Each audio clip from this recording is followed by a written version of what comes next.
안녕하세요. WMH 채널입니다. 중국과 인도의 국경 분쟁이 갈수록 확대되고 있습니다. 중국군은 히말라야 국경지대에 신형 곡사포를 배치했고, 인도군은 탱크를 이동시키는 등 군사적 긴장이 고조되는 양상입니다. 지난달부터 으르렁거리던 중국과 인도 양국은 지난 24일 국경 긴장 완화를 위한 상호 조치를 취하기로 합의했습니다. 중국 국방부가 이날 성명을 발표하자 국제사회는 사태가 진정될 수 있겠다며 안심했습니다. 하지만 달라진 것은 아무것도 없었습니다. 엄밀히 말하면 발표는 중국의 기만전이었습니다. 우첸 중국 국방부 대변인은 이날 성명에서 양국이 구체적인 조치를 통한 사태 완화에 대한 합의에 도달했다고 발표했습니다. 중국과 인도는 합의에서 분쟁 지역인 라다크 일대에 전진 배치된 병력을 뒤로 몰리고 더 이상 상대방을 자극하지 않기로 했습니다. 하지만 우첸 대변인 성명에서 합의 사항 내용만큼 인도에 대한 비난도 잔뜩 담겨 있었습니다. 우 대변인은 지금까지 인도가 일방적으로 협정을 위반했다며 지금까지 발생한 사건에 대한 모든 책임은 인도가 져야 한다고 주장했습니다. 그러면서 사태를 평화적으로 해결하기 위한 대화 제안은 중국이 했으며 인도도 여기에 동의한 만큼 인도 정부는 협정을 준수하기 바란다고 덧붙였습니다. 합의 다음날 속았다는 것을 안 인도는 즉각 성명을 내고 중국이 협정을 파기했다고 비판의 열을 올리고 있습니다. 사실 중국은 인도와 협상이 진행되는 동안 병력을 뒤로 물리는 척하면서 라다크 지역 내 가라 협곡에 대규모 방어 진지를 구축했습니다. 이곳은 인도가 영유권을 주장하고 있던 곳이었습니다. 중국의 행위는 분쟁 지역에 군사시설을 짓지 않기로 했던 1993년 합의 위반이었습니다. 중국은 인도와 합의를 지킬 마음이 전혀 없었던 것으로 보입니다. 중국은 6월 초부터 라다크 일대에 자국이 자랑하는 최신형 무기들을 대거 전진 배치했습니다. 또한 티베트 군구 예하 대대급 부대들과 제76집단군 예하 합성여단, 중앙군사위 직속 공강병군 한개 여단을 라다크 인근 고원지대에 배치해 고지대 적응 훈련을 해왔습니다. 라다크 일대에 중국군이 증가하자 인도도 최신 무기를 대거 전진 배치했습니다. 미국과 러시아, 유럽에서 사들인 좋다는 무기는 전부 가져왔습니다. 때문에 메이드 인 차이나 핸디캡이 있는 중국군을 상대로 해볼 만하다는 것이 인도군의 판단입니다. 실제로 라다크 일대에 배치된 인도군 병력은 무기 박람회를 연상케 합니다. 보병들은 최근 구입한 최신형 소총인 SIG-716을 들고 있었습니다. 포병은 K9 자주포와 면허 생산형 K9 바지라와 미국제 경량 곡사포 M777으로 무장했습니다. 기갑부대는 러시아제 T-90M과 T-72M으로 무장했고 공중에는 미국산 AH-64E 아파치 가디언 공격 헬기와 CH-47F 치누크 수송 헬기, 러시아제 수호이 MKI 전투기와 프랑스제 미라지 2000 전투기가 떠 있습니다. 반면 중국은 인도군이 선진국의 최신형 장비를 배치했지만 이를 운용하는 게 인도군이란 사실 때문에 긴장하지 않는 분위기입니다. 인도군의 작전 군수 체계가 엉망이라는 사실을 알고 있기 때문입니다. 대신 중국은 자국산 최신 무기로 인도를 제압하겠다고 엄포를 놨습니다. 지상군은 99A형 전차와 96B형 전차, 15식 경전차가 주축으로 편성된 기갑부대가 라다크 인근에 이동 배치되어 작전에 투입할 준비를 마쳤습니다. 포병은 트럭에 곡사포를 얻은 차륜형 자주포 PL-181과 05식 155mm 자주포, 07식 122mm 자주포 등 중국이 자랑하는 가장 최신의 포병 장비들이 전개됐습니다. 또한 중국은 이런 장비를 가지고 어떤 부대가 작전을 하는지를 매체를 통해 연일 소개하고 있습니다. 인도군에게 보내는 일종의 무력 시위입니다. 그런데 무력 시위 중 중국은 망신을 당했습니다. 자국산 최신 무기에 메이드 인 차이나 핸디캡을 노출한 것입니다. 사건의 발단은 지난 17일입니다.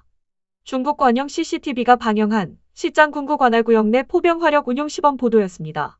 시범은 인도 시킴 지역에서 직선거리로 약 200km 떨어진 옌칭구라산 남쪽 지역 해발 4700m 고원지대에서 이뤄졌습니다. 영상 속 중국군은 그야말로 첨단 과학기술군이었습니다. 정찰부대의 소형 무인 정찰기가 확인한 적 정보가 포병부대의 사격 통제 컴퓨터에 전송되고 데이터를 바탕으로 포병이 포격을 가해 적 진지를 초토화시켰습니다. 사격이 끝남과 거의 동시에 중국군 전차들은 빠른 속도로 돌진해 적의 벙커와 참호의 사격을 퍼붓습니다. 헬기에 탄 공중갑습 부대는 적 후방의 지휘소를 타격하고 잔적을 소탕했습니다. 영화 속에서나 등장할 만한 멋진 장면이었습니다. 하지만 전문가들은 영상에서 메이드 인 차이나 핸디캡 몇 가지를 찾아냈습니다. 영상에는 중국이 자랑하는 최신의 05식 자주포와 07식 자주포가 등장합니다. 공호식 자주포는 알제리와 쿠웨이트 등에서 도입해 유명세를 치른 PH-45 자주포의 최신 개량형으로 52구 경장 주포와 자동화된 사격 통제 장치를 탑재한 고성능 자주포라는 것이 중국 측의 입장입니다.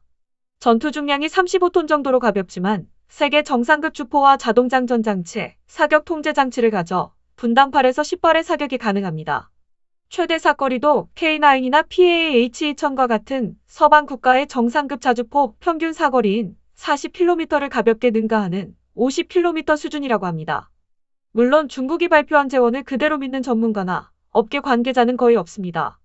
한국의 K9이나 독일의 PAH-2000과 같이 세계 정상급의 기술이 적용된 자주포조차 중국이 주장하는 사거리나 발사 속도를 구현하지 못하기 때문입니다.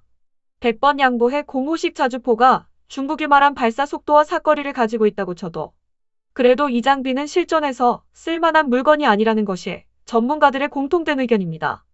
포탄을 쏠 때 반동 제어와 차체 안정화가 전혀 안 된다는 것입니다. 차체가 뒤로 밀리는 사례도 보였습니다.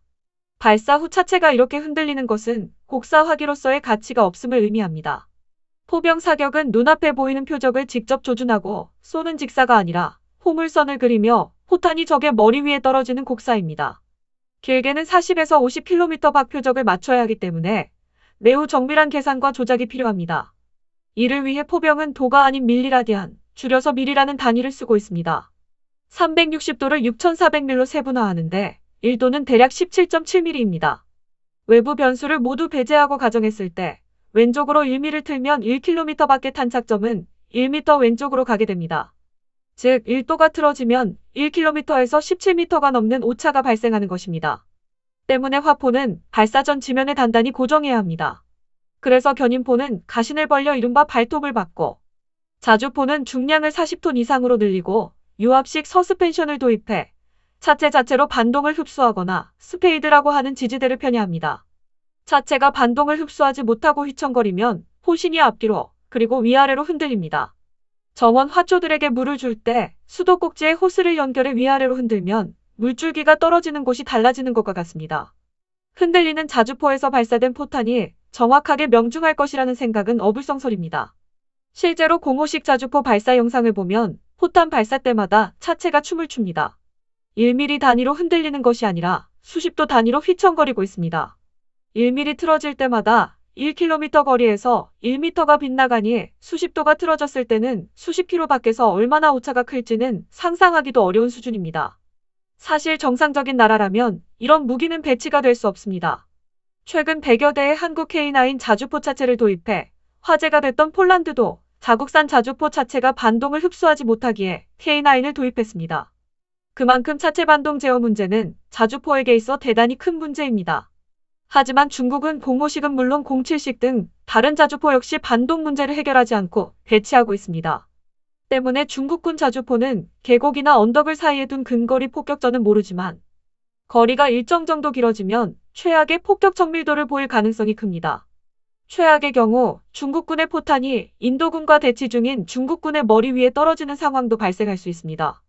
인도군과 실제로 교전이 벌어지면 중국의 생각대로 인도군을 쉽게 제압할 수 있을지는 미지수입니다. 이상 마치겠습니다. 시청해주셔서 고맙습니다. WMH 채널이었습니다.